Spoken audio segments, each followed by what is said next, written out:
Hello everyone. आज हम बात करने वाले हैं एक नए फॉर्म के बारे में, एडीटी वन। ये बहुत ही इम्पोर्टेंट फॉर्म है एनुअल फाइलिंग के पर्पस से। अब हम बात करेंगे एडीटी वन में बेसिकली V3 में क्या क्या चेंजेस किए गए हैं और कौन कौन सी इम्पॉर्टेंट टिप्स है इस फॉर्म को फाइल करते वक्त हमको ध्यान रखनी है। और हाँ, ये सारी मिस्टेक्स जो अभी हम बात करेंगे इस वीडियो में फॉर्म फाइल करते वक्त नहीं करनी है। कौन कौन सी टिप्स है, कौन कौन सी मिस्टेक्स है, हम थोड़ा सा डिटेल में समझेंगे। इस वीडियो को आखिरी तक देखिएगा ताकि आप भी ये मिस्टेक्स करने से बचें। ऐसा क्यों? क्योंकि एडीटी वन जब V2 में फ़ाइल करते थे तो वहाँ पर बिज़नेस वैलिडेशंस नहीं हुआ करते थे, बट आज V3 में काफ़ी सारे फॉर्म्स में बिज़नेस वैलिडेशंस लग चुके हैं, जिसकी वजह से फॉर्म्स में ज़्यादातर यूज़र्स को दिक्कत आती है। क्या क्या मिस्टेक्स हैं ताकि आप इन मिस्टेक्स को अवॉइड करने से बच सकें और किन किन बातों का ध्यान रखना है, इस वीडियो में हम डिस्कस करेंगे। आप देख रहे हैं मंजू शर्मा के साथ जूम योर स्किल। अगर ये वीडियो आपको पसंद आती है तो आप अपने प्रोफेशनल फ्रेंड्स के साथ ज़रूर शेयर कीजिएगा and also hit the like button. अगर आपको कोई क्वेश्चंस होते हैं इस वीडियो को देखने के बाद, please ping me in the comment box. आइए आगे बात करते हैं एडीटी वन फॉर्म में क्या क्या चेंजेस हुए हैं। जैसा कि आप स्क्रीन में देख पा रहे हैं, form ADT one is divided in 2 parts. अगर मैं V3 की बात करूं, V3 में इस फॉर्म को 2 पार्ट्स में डिवाइड करा गया है।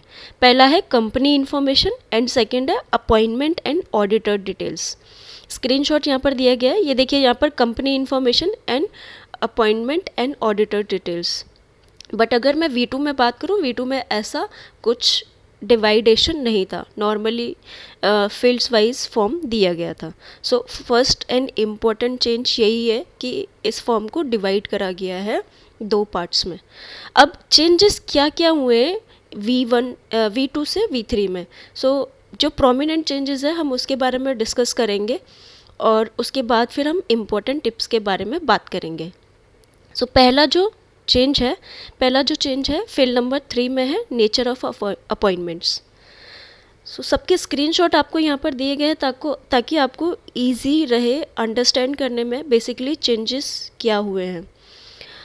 यहाँ पर चेंजेस के बारे में क्यों बताया जा रहा है, ताकि आपको एटलीस्ट फॉर्म के बारे में नॉलेज हो कि V2 में मेरी ये बेसिकली फील्ड्स थी और V3 में ये नई फील्ड्स आ गई हैं, ताकि अगर नई फील्ड है तो आप उसको अटेंटिवली फिल कर सकें।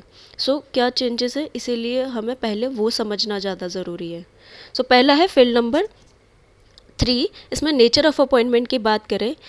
इन field number 3B in V2 has 6 types of nature of appointments as captured in screenshot। यहाँ पर देखिए V2 का अगर आप स्क्रीनशॉट देखेंगे, हमारे पास नेचर ऑफ अपॉइंटमेंट जो हम अपॉइंटमेंट करते थे, ये सारी अपॉइंटमेंट्स होती थी। मतलब first auditor by board of directors members CNAG, appointment reappointment in AGM, auditor appointed in case of casual vacancy, auditor appointed in case of non reappointment, removal of the previous auditor appointed by the tribunal and others. ये हमारी 6 तरीके की appointment हमारे हुआ करते थे। अगर मैं बात करूँ V3 में, V3 has introduce two new nature of appointment. कौन सी? अपॉइंटमेंट और reappointment by CNAG and auditor appointment by central government. Further appointment and reappointment in AGM has been categorized separately in V3 forms। क्या कहने की ये कोशिश कर रहा है बेसिकली, उसको अब अभी हम स्क्रीनशॉट में नीचे देखेंगे। यहाँ पर देखिए, ये जो है पर्पल कलर से मार्क है, appointment and reappointment by CNAG and reappointment of auditors in AGM। ये बेसिकली यहाँ पर इसका सेपरेशन किया गया है, appointment of auditors in AGM and reappointment of auditors in AGM। अगर आप V2 में देखेंगे, ये V2 में एक ही पर्पस हुआ करता था। इसको सेपरेट कर दिया गया है, एक नया ये चेंज है। और ये जो 2 नए पर्पस है वो नए ऐड हुए, appointment reappointment by CNAG and appointment auditor appointed by central government. So ये बेसिकली दो नए चेंज यहाँ पर किए गए हैं। सो यहाँ पर इसी के बारे में लिखा गया है। अब अगर मैं बात करूँ field number 3C and field number 3D in V3 was mentioned in V2 as field number 5, just label replacement and numbering is change। तो बेसिकली अगर मैं बात करूँ फील्ड नंबर 3C, जैसे यहाँ पर ये whether auditor has been appointed in the annual general meeting. So यहाँ पर basically 3B1, 3C and 3D ये यहाँ पर बेसिकली रिप्लेसमेंट चेंज कर दिया गया है। V2 में अगर आप देखेंगे ये सारी की सारी फील्ड नंबर 5 पे आती थी। सो यहाँ पर फील्ड नंबर 5 से उठाकर field number 3B1, 3C and 3D पर प्लेस कर दिए। सो बेसिकली ये फील्ड वहाँ पर थी, बट यहाँ पर क्या है, अरेंजमेंट जो है वो चेंज कर दिया गया है। सो यहाँ पर हमने फील्ड नंबर 3 में ये 2-3 चेंजेस यहाँ पर V3 में देखे। आइए नेक्स्ट चेंज के बारे में बात करते हैं। नेक्स्ट चेंज है फील्ड नंबर 4 में, all fields are same with rearrangement of labelling in the form. Changes is in field number 4G, 4H, 4L introduced which were not there in V2। तो अगर आप ये देखेंगे ये V2 का screenshot है। यहाँ पर अगर आप देखेंगे whether joint auditors have been appointed, number of auditors appointed, category, income tax, name of the auditor, membership and address, ये V2 का हमारा लेआउट था। बट अगर हम V3 की बात करें, V3 में भी सेम ही है, whether auditor has been appointed, number of auditors, category. So basically अगर आप देखेंगे लेबलिंग चेंज हुई है। जैसे यहाँ पर field number 4 date of appointment introduce कर दिया गया है। यहाँ पर जो था whether joint auditor have been appointed, ये ऐसे यहाँ से शुरू होता था, एंड ये जो टेबल फॉर्मेट था इसको लेआउट को चेंज कर दिया गया है। बेसिकली लुक एंड फील जो है वो चेंज करा गया है। अब V2 में जो नहीं था और V3 में इंट्रोड्यूस करा गया, वो कौन कौन सी फील्ड है, वो है field number 4G, 4H, 4L। कौन कौन सी है वो फील्ड, आइए देखते हैं।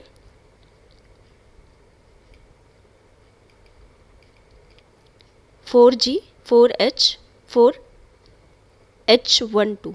सो ये बेसिकली नई फील्ड ऐड करी गई है। Membership, number of auditor, signing the balance sheet of the company, and जो ये साइन कर रहा है उसका name, income tax PAN number and address of the auditor. ये आपको V2 में नहीं दिखेगी। ये देखिए यहाँ पर मेंबरशिप नंबर ऑफ ऑडिटर और ऑडिटर्स फर्म रजिस्ट्रेशन नंबर, यहाँ पर हम सिर्फ उसका मेंबरशिप नंबर और रजिस्ट्रेशन नंबर मेंशन करते थे, वो नहीं मेंशन करते थे कौन साइन कर रहा है। सो बेसिकली यहाँ पर इसको पर्टिकुलरली मेंशन कर दिया गया है, membership number, who is signing the balance sheet, and then फिर उसका नेम एंड उसका एड्रेस। यहाँ पर जो हम मेंशन करते थे, अगर हमने ऑडिटर फॉर्म सेलेक्ट करा है, सो बेसिकली उस फॉर्म का रजिस्ट्रेशन नंबर मेंशन करके हम आगे एड्रेस फिल करके फॉर्म फाइल कर देते थे। बट यहाँ पर अब V3 में क्या हो गया, ऑडिटर फर्म रजिस्ट्रेशन नंबर के साथ आपको उस फर्म में कौन पार्टनर साइन कर रहा है बैलेंस शीट। सो ये बेसिकली फील्ड्स भी आपको नई देखने को मिलेंगी। सो ये सारी की सारी नई इंट्रोड्यूस हुई हैं। 4G एंड H, 4L में जो चेंजेस है वो ये है, हैज़ द ऑडिटर और ऑडिटर फर्म और its member previously conducted audit और was in the same company excluding previous years having break of 5 और more years as specified in rule 6। So ये आपको एक नया चेंज मिलेगा जो कि V2 में नहीं था। And next is this one, firm registration number, membership number of auditor, financial year start date, financial year end date. So अब अगर मैं बात करूँ, हमें स्पेसिफाई करना पड़ता था प्रीवियस ईयर्स की अपॉइंटमेंट ऑडिटर की। सो अगर आप V2 में देखेंगे, V2 में हमारा जो V2 में कैसे हुआ करता था, बेसिकली V2 में हमें एक टेबल में हमें मेंशन करना पड़ता था कि इंडिविजुअल है, ऑडिटर फर्म है, एंड देन उसके आगे फर्दर डिटेल्स देनी पड़ती थी। यहाँ पर क्या है, स्पेसिफिकली आपको फर्म का रजिस्ट्रेशन नंबर देना है and then membership number of that auditor देना है जो प्रीवियसली अपॉइंटेड था, and start date and end date यहाँ पर आपको मेंशन करनी है। सो ये बेसिकली पर्पल मार्क जो है वो फील्ड्स जो है वो नई इंट्रोड्यूस करी गई है फील्ड नंबर 4 में। नेक्स्ट चेंज की बात करते हैं, field number 5, audit committee recommendation. So ये V2 में आपको नहीं मिलेगा। ये देखिए फील्ड नंबर 5, 6, 7 ये V2 का स्क्रीनशॉट है। अब अगर हम बात करें V3 की, V3 में इस फील्ड को इंट्रोड्यूस करा गया है। Whether the recommendation of the audit committee constituted under section 177 of the Companies Act 2013 has been considered by the board of directors before the appointment। so आपको यहाँ पर येस सिलेक्ट करना है अगर एप्लीकेबल है, अदरवाइज नो, और अगर not applicable है तो नॉट एप्लीकेबल सिलेक्ट करना है। नेक्स्ट चेंज की बात करें, field number 6 SRN of INC 28। So V2 में ऐसी कोई फील्ड नहीं हुआ करती थी जहाँ पर SRN ऑफ INC 28 मांगा जाता था, बट V3 में ये जो है वो इंट्रोड्यूस करा गया है। अब INC 28 का SRN किस केस में चाहिए, जहाँ पर अपॉइंटमेंट जो है ट्रिब्यूनल करता है। सो V2 का स्क्रीनशॉट होगा ही नहीं क्योंकि V2 में ये फील्ड नहीं थी। अब V3 की बात करें, V3 में ये देखिए यहाँ पर ये वाली फील्ड को इंट्रोड्यूस करा गया है जहाँ पर आपको INC 28 का SRN मेंशन करना है। सो ये एक नई फील्ड इंट्रोड्यूस करी है। नेक्स्ट चेंज है field number 7 appointment due to casual vacancy. So यहाँ पर चेंज जो है basically field number 7A A1 is a new field added in V3। So अगर मैं बात करूँ whether auditor is appointment due to casual vacancy in the office of the auditor, ये yes और नो सेलेक्ट करना पड़ता था, उसके बेसिस पे हमारी ये फील्ड ओपन होती थी। सो ये हमारा V2 का स्क्रीनशॉट है। V3 में अगर बात करें, अभी जैसे यहाँ पर लिखा हुआ है 7A1 is new field. So V3 का स्क्रीनशॉट ये है। 7A को इंट्रोड्यूस करा गया है, auditor is appointment due to casual vacancy in the office of auditor due to death, qualifications और रेजिग्नेशन, मतलब बेसिकली आपको ये रीज़न सेलेक्ट करना है। सो ये दो नई फील्ड ऐड हुई है। If others specifies, so basically अगर आप रेजिग्नेशन सेलेक्ट कर रहे हैं तो रेजिग्नेशन यहाँ पर ऑप्ट करना है। अगर अदर्स सेलेक्ट करते हैं तो उस अदर्स का रीज़न देना है कि डेथ है या क्वालिफिकेशंस है। सो ये दो नई फील्ड V3 में न्यू ऐड हुई है। सो नेक्स्ट चेंज है अटैचमेंट। अगर अटैचमेंट की बात करें, in V2 copy of order of tribunal attachment has been removed as the same has been captured wide SRN of INC 28। अब V3 में बात करें, V3 में एक नई अटैचमेंट इंट्रोड्यूस हुई है, copy of resignation letter tender by the auditor. Because ये V2 का स्क्रीनशॉट है, यहाँ पर जो कॉपी ऑफ ट्रिब्यूनल है उसको हटा दिया गया है V2 से। यहाँ पर देखिए आपको कॉपी ऑफ ट्रिब्यूनल वाला स्क्रीनशॉट नहीं दिखेगा V3 वाले फॉर्म में, बट नहीं, इसकी जगह एक नई अटैचमेंट को इंट्रोड्यूस करा गया है, वो है copy of resignation letter tendered by the auditor to the company at the time of resignation. So ये एक नई attachment which will be mandatory in the case अगर आप कैजुअल वैकेंसी कर रहे हैं और ADT 3 जो है प्रीवियस ऑडिटर ने फाइल नहीं करा है, सो उस केस में आपके पास रेजिग्नेशन लेटर होना चाहिए ताकि आप इस फॉर्म को फाइल कर सको। आपके लिए ये फॉर्म बेसिकली ब्लॉक करना बने एक तरीके से। सो ये एक नया चेंज था। नेक्स्ट चेंज की बात करते हैं डिक्लेरेशन। सो डिक्लेरेशन में अगर आप देखेंगे यहाँ पर V2 में मैनेजर, CEO, CFO, डायरेक्टर ये जो है वो साइन करते थे फॉर्म को, बट V3 में अगर हम बात करें, V3 में एक नई सिग्नेटरी ऐड हुई है, वो है अंडर लिक्विडेशन और CIRP स्टेटस के लिए अब IRP, RP या फिर लिक्विडेटर फॉर्म को साइन कर सकते हैं। यहाँ पर ये देखिए लिक्विडेटर, IRP और RP। सो यहाँ पर ये भी एलिजिबल है फॉर्म को साइन करने के लिए, where the status of the company is under liquidation और CIRP। सो ये बेसिकली मेजर 7 चेंजेस थे जो आपको V2 से V3 में नज़र आएंगे। अब आपको ये वाले चेंजेस क्यों बताए हैं, ताकि आपको पता चल सके कि हाँ इन फील्ड्स पर बेसिकली ध्यान देना है, बिकॉज ये फील्ड्स इंपॉर्टेंट है।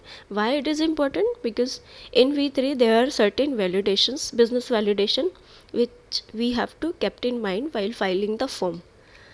अब बात करते हैं हम क्या क्या इम्पोर्टेंट पॉइंट्स है that we have to ponder in our mind so that we will be avoiding mistakes while filing ADT 1 form. So ये बेसिकली 5-6 पॉइंट्स हैं। अगर ये आपने ध्यान रख लिए फॉर्म को फाइल करते वक्त, सो आपको फॉर्म फाइल करने में कोई भी परेशानी नहीं आने वाली है। सो आइए इनको भी गो थ्रू कर लेते हैं, क्या क्या फॉर्म्स हैं, बेसिकली क्या क्या पॉइंट्स हैं। सो पहला पॉइंट है, please ensure that a resignation letter is received from the auditor in case of casual vacancy arising due to resignation and auditor has not filed ADT3 or ADT3 is not yet approved. So simple भाषा में अगर मैं बात करूं, अगर आपको casual vacancy के लिए ADT1 फाइल करना है, ठीक है, और आपके पास आपके ऑडिटर ने मतलब झगड़ा हो गया या कुछ भी हो गया, ADT3 नहीं फाइल करा है या ADT3 जो है अप्रूव्ड स्टेटस में नहीं है और आपको ADT1 फाइल करना है, सो इस केस में आपके पास रेजिग्नेशन लेटर ज़रूर होना चाहिए ताकि आप ADT1 कैजुअल वैकेंसी का फाइल कर सकें। अभी हमने ऊपर डिस्कस करा था ना कि रेजिग्नेशन लेटर जो है वो मैंडेटरी कर दिया गया है V3 ADT फॉर्म में, बिकॉज अगर ADT3 फॉर्म फाइल नहीं हुआ है तो उस केस में MCA does not want that you should stop filing ADT1। सो आपके इस केस में आपका फॉर्म फाइल हो जाएगा अगर आपके पास रेजिग्नेशन लेटर है तो। सो पहली ये वाली चीज़ आपको ध्यान रखनी है कि रेजिग्नेशन लेटर ज़रूर से लेना है अपने ऑडिटर से ताकि आप ये फॉर्म फाइल कर सकें। नेक्स्ट चेंज, ये बहुत इम्पोर्टेंट है, ध्यान से सुनिएगा बिकॉज काफ़ी बार इस वाले पॉइंट में मिस्टेक्स होती है और फिर जब एरर आता है तो समझ नहीं आता ये एरर आ क्यों रहा है। सो अगर ये वाली चीज़ समझ आ जाती है तो आई थिंक आप भी एरर करने से डिप्राइव हो जाएंगे। So make sure that form ADT1 has not already been filed for the same company and the same financial year unless it's one of these cases. The earlier auditor was removed through Form ADT2 and it has been approved. The earlier auditor resigned and Form ADT3 for the resignation has been approved. In this case, ADT3 must have been filed after the earlier ADT1 for that company.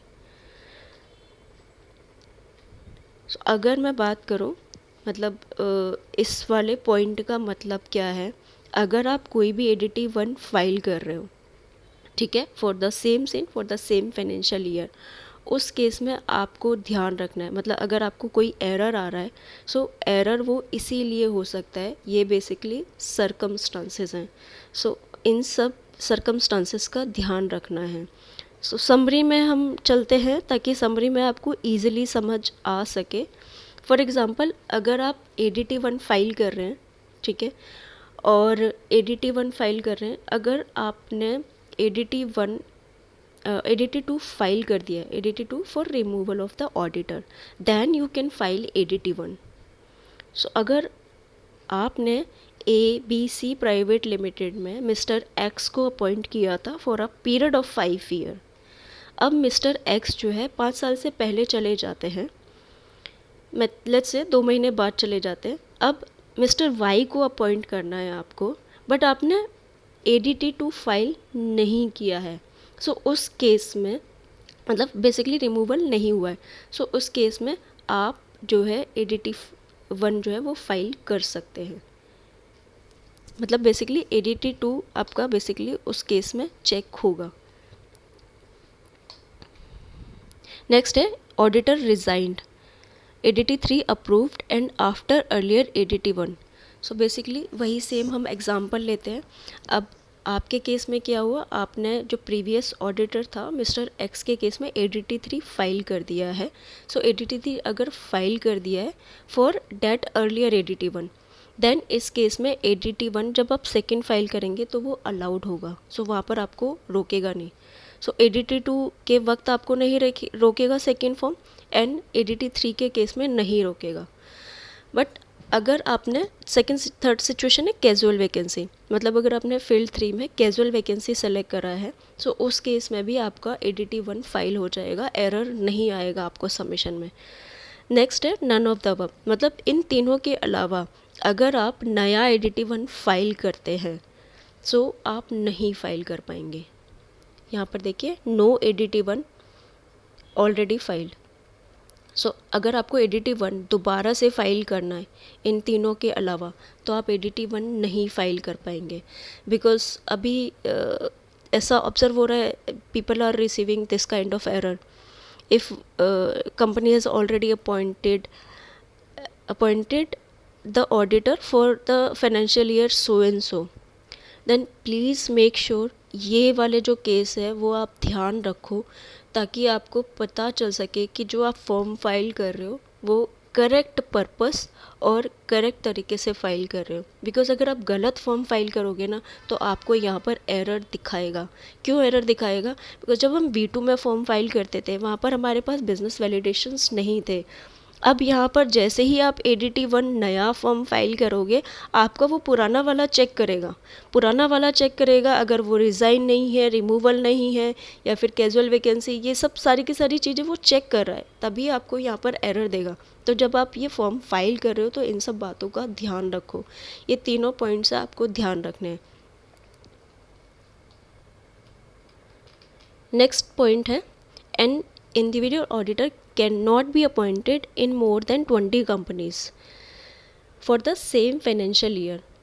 Filing of Form ADT1 is not allowed if the auditor, based on the membership number in field 4G, is already appointed in 20 companies. These companies are not counted in the limit of 20. So पहले बात कर लेते हैं ये 20 companies वाला section है क्या। सो ये सेक्शन है section 141, eligibility, qualifications and disqualifications of auditor.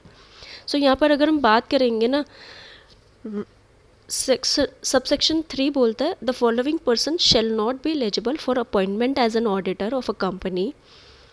Ji section में बात करता है वो, a person who is full time employment elsewhere or a person or a partner of a firm holding appointment as its auditor if such persons or partner is at the date of such appointment or reappointment holding appointment as auditor of more than 20 companies.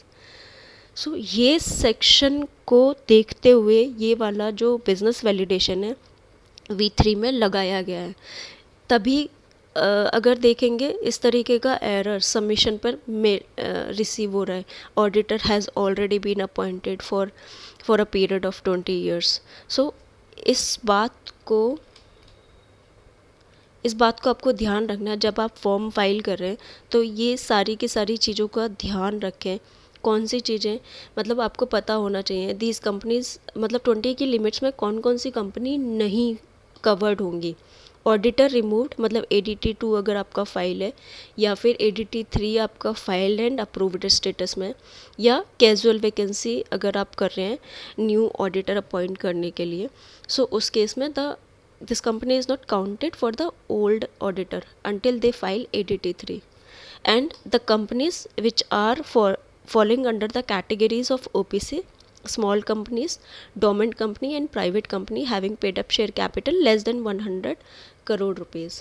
सो कई बार इस वाले case में क्या होता है, आपका जो स्मॉल कंपनी का बेसिकली स्मॉल कंपनी है या नहीं है वो चेंज हो जाता है, बट AOC 4 के बाद वो अपडेट होता है। अभी सोशल मीडिया ट्विटर पर भी ये इस तरीके का एक क्रिएटिव आया था कि आप AOC 4 फॉर्म फाइल करते हो तब आप स्मॉल कंपनी का जो फ्लैग है वो अपडेट होता है, तभी पता चलता है वो स्मॉल कंपनी है या नहीं है। तो बेसिस ऑन डैट ये स्मॉल कंपनी काउंट नहीं होगी। अब अगर मैं बात करूं यहाँ पर एग्जांपल्स के थ्रू समझते हैं इस वाली चीज़ को। For example auditor removed ADT2 file and approved. For example PQR limited had appointed CA Rishi as its auditor for 5 years। मतलब PQR लिमिटेड ने CA ऋषि को अपॉइंट करा फॉर 5 years के लिए। कुछ महीने बाद क्या हुआ, कंपनी ने डिसाइड करा कि हम CA ऋषि को रिमूव कर देते हैं, ये CA ऋषि ही है रोहन की जगह।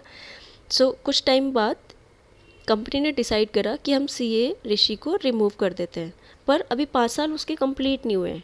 सो ये रिमूव करना चाहते हैं। अब कंपनी ने ADT2 फाइल कर दिया रिमूवल के लिए और जो फॉर्म है वो अप्रूव्ड हो गया। सो अब इस केस में क्या होगा, बिकॉज ADT2 फॉर्म फाइल हो गया, सो फाइल होने के बाद PQR limited won't be counted in CA Rishi's 20 company limit.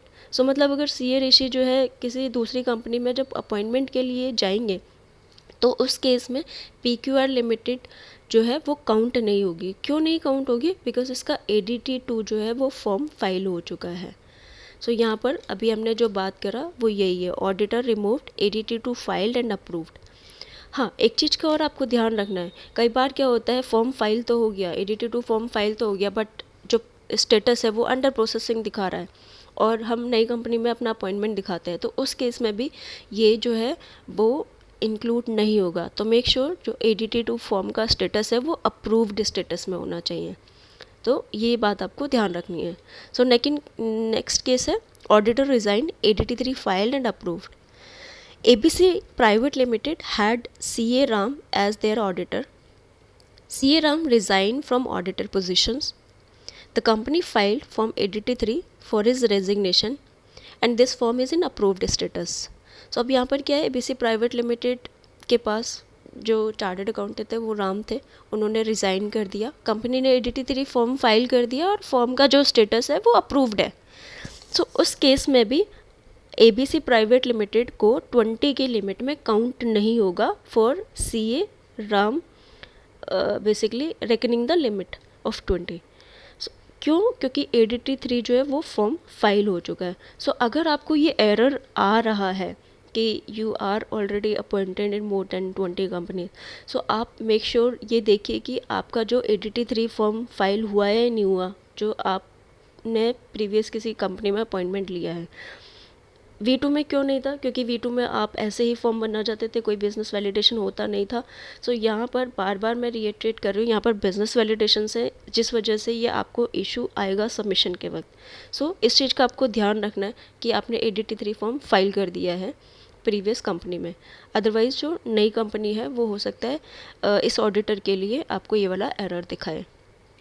Next है new auditor appointed due to casual vacancy. अब इसमें क्या हुआ, XYZ limited had CA Manju as its auditor. CA Manju suddenly resign, मतलब कैजुअल वैकेंसी की वजह से CA मंजू ने रिज़ाइन कर दिया। अब XYZ लिमिटेड ने क्या करा, CA नुपुर को अपॉइंट कर दिया as the new auditor and file ADT 1 for her appointment. अब इस केस में क्या हुआ, CA नुपुर को अपॉइंट तो कर दिया कैजुअल वैकेंसी ऑप्शन सेलेक्ट करके, बट यहाँ पर CA मंजू का ADT 3 फाइल नहीं करा है XYZ लिमिटेड ने। So until CA Manju files ADT 3 by XYZ limited, the limit of 20 will be counted in her basically 20 limits. So जब ये CA मंजू के लिए ADT 3 फॉर्म फाइल कर देगी XYZ limited, then only the limit will not be counted. So but once CA Manju files ADT 3 and it's approved, XYZ Limited is no longer counted in her 20 company limit. So basically casual vacancy के case में भी आपको ये ध्यान रखना, जब आप नए ऑडिटर को अपॉइंट कर रहे हैं सो पुराने ऑडिटर का ADT 3 फॉर्म फाइल हो जाना चाहिए। अब इस केस में अगर आपका ये एरर आ रहा है तो आप देखिए ADT 3, अगर आप कैजुअल वैकेंसी अपॉइंटमेंट कर रहे हैं, अगर आपने पुराने का ADT 3 नहीं फाइल करा है तो उस केस में आपको ये एरर आएगा। So due care must be taken, otherwise company में face issues like auditor has already appointed in 20 companies. So इन सब बातों का ध्यान रखिए, चेक करिए कि आपका जो ऑडिटर है ऑलरेडी किसी कंपनी में अपॉइंटेड था, ADT 2 फाइल नहीं हुआ, ADT 3 फाइल नहीं हुआ, या कैजुअल वैकेंसी अपॉइंट करी तो प्रीवियस ऑडिटर का ADT 1 फाइल नहीं हुआ, ताकि आप इजीली इस फॉर्म को फिल कर पाएँ और सबमिट कर पाएँ। नेक्स्ट है, if an individual auditor operates under a firm name, he or she must still select individual in field number 4D of Form ADT 1. If he chooses auditor firms, the form will show a validation error like please enter a valid pen or pen is invalid. So ये बहुत ही important है because इस case में अभी issues आएंगे या आ सकते हैं आपको। अगर आप सोल प्रोप्राइटरशिप हो तो उस केस में आपको फील्ड नंबर 4D में इंडिविजुअल ही सेलेक्ट करना है, ऑडिटर फर्म नहीं सेलेक्ट करना। क्यों? उसके पीछे भी रीज़न है। ये देखिए स्क्रीनशॉट, यहाँ पर कैटेगरी ऑफ ऑडिटर हम सेलेक्ट करते हैं, यहाँ पर ऑडिटर फर्म्स और इंडिविजुअल। क्योंकि आप एक ही इंसान हो और आप इंडिविजुअल हो बट आपने अपना फर्म का नेम ले लिया है, सो जनरली आप क्या करेंगे, ऑडिटर फर्म करके सेलेक्ट करेंगे और आगे आप अपनी इन्फॉर्मेशन फिल करेंगे। बट उस केस में क्या होगा, आपको एरर आएगा। क्यों? क्योंकि अगर आपने ऑडिटर फर्म सेलेक्ट करा तो यहाँ पर एक तो ऑडिटर फर्म का पैन देना है और यहाँ पर फिर इनकम टैक्स फिर आपको पेन देना है ऑडिटर का, यहाँ पे फर्म का पेन और ऑडिटर का फॉर्म। बट आपके केस में क्योंकि आप सोल प्रोप्राइटरशिप है, आपकी ऑडिटर फर्म है, तो उस केस में आपका पेन और फर्म का पेन सेम रहने वाला है, तो ये जो सेम पेन है ये आपको एरर देगा। सो आप इस एरर को अवॉइड करने के लिए मेक श्योर इंडिविजुअल सेलेक्ट करें, ताकि आपका जो फील्ड ओपन होगा वो सिर्फ आपका मेंबरशिप नंबर और आपका नेम ओपन होगा और आप इजीली इस और एरर को अवॉइड कर सकते हैं। फॉर एग्जांपल यहाँ पर देखिए, ऑडिटर फर्म सेलेक्ट करा, ठीक है, ऑडिटर फर्म के बाद फर्म रजिस्ट्रेशन नंबर डाला, नेम ऑफ ऑडिटर फर्म डाला, and then income tax PAN number डाला, एड्रेस डाला, एंड यहाँ पर मेंबरशिप नंबर डाला, and then name of auditor and या इनकम टैक्स पैन नंबर। अब यहाँ पर देखिए, यहाँ पर और यहाँ पर सेम पेन डालेंगे, क्यों? क्योंकि आपके फर्म का डिफरेंट पेन तो है नहीं, तो आप यहाँ पर क्या करेंगे, आपका जो इंडिविजुअल का पेन है वही फर्म का पेन है, तो यहाँ पर भी आप वही पेन डाल रहे हैं, यहाँ पर भी आप वही पेन डाल रहे हैं, तो सेम पेन होने की वजह से आपको ये एरर आएगा, please enter a valid PAN. So make sure जब आप ये फाइल कर रहे हैं in the capacity of sole proprietorship, तो आप इंडिविजुअल ही सेलेक्ट करें ताकि आप इजीली इस फॉर्म को फिल कर पाएँ। सो यहाँ पर यही बोला गया, to avoid this error always select individual not auditor firm. Auditor firm कब होगा? जब आप 2 लोग या 3 लोग या अदर क्राइटेरिया में फॉल करेंगे। अदरवाइज अगर आप सोल इंडिविजुअल हो तो उस केस में आपको इंडिविजुअल ही सेलेक्ट करना है। Next, while filing Form ADT1 with the nature of appointment as auditor appointed in case of casual vacancy, make sure to enter SRN of the earlier Form ADT1 in field number 7B, not the SRN of ADT3. This is highly important. ये आपको बहुत important ध्यान रखना है कि जब आप casual vacancy का पर्पस सेलेक्ट कर रहे हैं, नेचर ऑफ अपॉइंटमेंट सेलेक्ट कर रहे हैं, सो यहाँ पर फील्ड नंबर 7 आपको फिल करना पड़ता है, जिस केस में आपको सेलेक्ट करना है रेजिग्नेशन और अदर्स।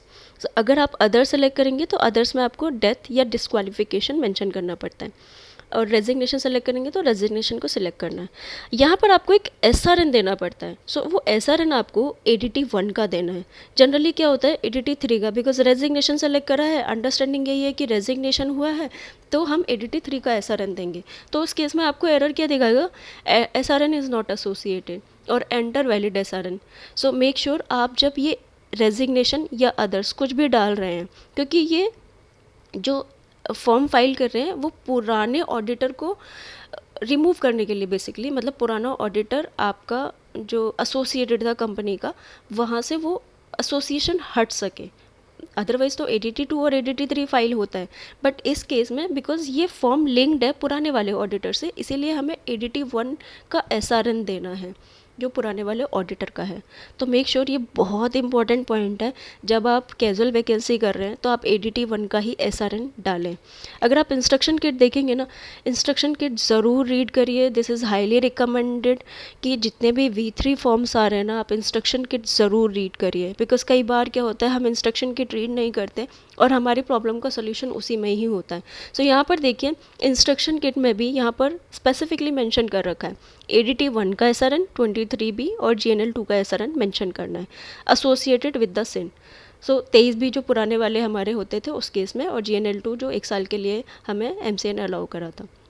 अब यहाँ पर जो मैंने आपको पहले भी बताया था, कॉपी ऑफ रेजिग्नेशन लेटर, ये आपका उस केस में इम्पोर्टेंट है जब आपके पास बेसिकली आपका झगड़ा हो गया ऑडिटर के साथ और ADT3 वो फाइल नहीं कर रहा है, तो उस केस में अगर आपके पास रेजिग्नेशन लेटर होगा तो आप रेजिग्नेशन लेटर यहाँ पे मैंडेटरी अटैचमेंट लगाना और ADT1 का SRN डालना और आपका फॉर्म फाइल हो जाएगा।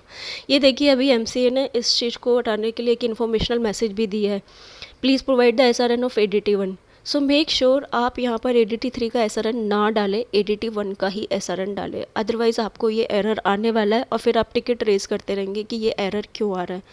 तो आप इंस्ट्रक्शन किट ज़रूर रीड करिए, बिकॉज ये बहुत इंपॉर्टेंट है।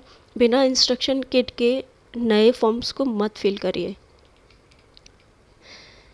सो यहाँ पर ये मैंने मेंशन करा, ये आपको इस तरीके का एरर आ सकता है, enter valid SRN is not valid, so make sure you have to mention the ADT1 SRN।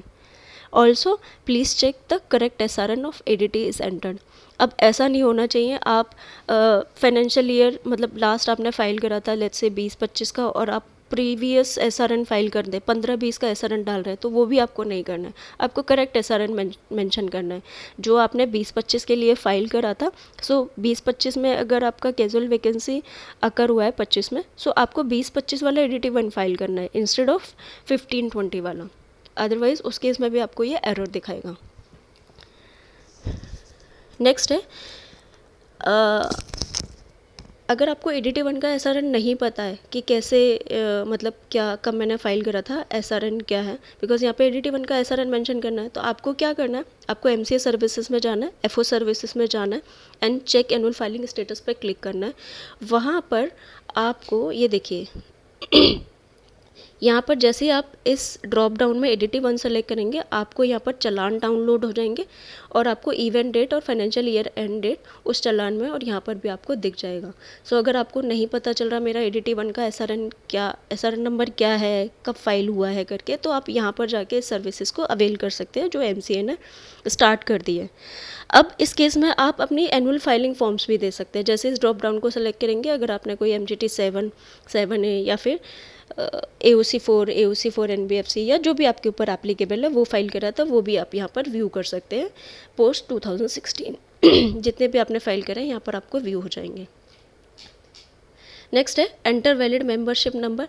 सो यहाँ पर ये भी मतलब एक एरर जनरली देखा गया है कि एरर आता है मेंबरशिप नंबर डालते वक्त, date enter a valid membership number. So इस केस में मेक श्योर जो आप मेंबरशिप नंबर डाल रहे हैं वो वैलिडेट होगा आपका ICAI रिकॉर्ड से। गलत मेंबरशिप नंबर आपको नहीं डालना है और डुप्लीकेट मेंबरशिप नंबर नहीं होना चाहिए, अदरवाइज़ ये आपको एरर थ्रो करेगा। और अगर फिर भी आपको ये मतलब एरर आ रहा है तो उस केस में कोशिश करिए कि आप अपना कैशे क्लीन करके और फिर से एक बार फॉर्म को डिलीट करके फिर से एक बार फॉर्म बनाइए। बिकॉज कई बार क्या होता है, V3 जो फॉर्म्स है वो काम कर रहे हैं इस तरीके की, कई बार वो फील्ड पे काम करने लग जाता है, कई बार नहीं काम करता। तो उस केस में अगर आपको ये वाला एरर आ रहा है तो फॉर्म को फिर से एडिट करिए, फिर से मेंबरशिप नंबर को डालिए या फॉर्म को एक बारी फिर से कैंसिल करके फिर से बनाइए। देन देयर आर चांसेस कि इस तरीके का एरर आपको ना आए। बिकॉज हमें V3 में फॉर्म बेसिकली हमें बार बार क्यों बोला जा रहा है कैशे क्लीन करिए, हिस्ट्री क्लीन करिए, फॉर्म को एडिट करिए, फॉर्म को कैंसिल करके फिर से बनाइए। तो ये कुछ इस तरीके के छोटे मोटे टिप्स हैं जो आपको ध्यान रखना है, जनरली अवॉइड करना है। जैसे आपको वन टाइम पे एरर आया तो आप टिकट रेस करने से बचिए, रादर देन आपको पहले खुद ट्राई करना है ये एरर आया क्यों है। और ये जो मैंने 3-4 चीज़ें बताई हैं उनका ध्यान रखना है कि एडिट करना है, कैशे क्लीन करके फिर से एक बारी मेंबरशिप नंबर को एडिट करना है या दूसरे सिस्टम से ट्राई करना है।